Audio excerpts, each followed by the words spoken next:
This is the Lone Crater YouTube. We hope this video helps. You begin by creating a new Graph Prism project and importing your data source now. First, map ID and labels so nodes and edges render correctly. This prevents messy graphs later. Once done, set types for weights and timestamps, because accurate types enable correct aggregations and timeline views.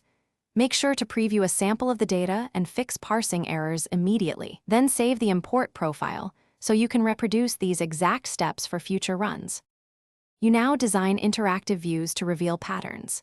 Pick a layout that matches your analysis goals and adjust repulsion, gravity, and iteration counts for clarity. Then, apply filters to focus on a subset, weight thresholds, date ranges, or attribute buckets, because charts become meaningful when noise is removed. Next, add calculated properties like degree centrality or a custom score so nodes can be colored, sized, and sorted. This is where visual encoding turns raw structure into insight. You finish by running analytics and interpreting results. Inspect community detection, shortest paths, and temporal trends because metrics guide decisions.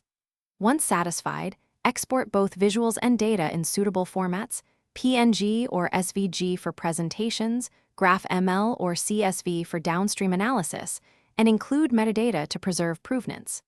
If things go wrong, first check for missing edges or collapsed layouts. Try increasing allocated memory, reduce node count with filters, and rerun layout. This usually resolves performance or rendering issues.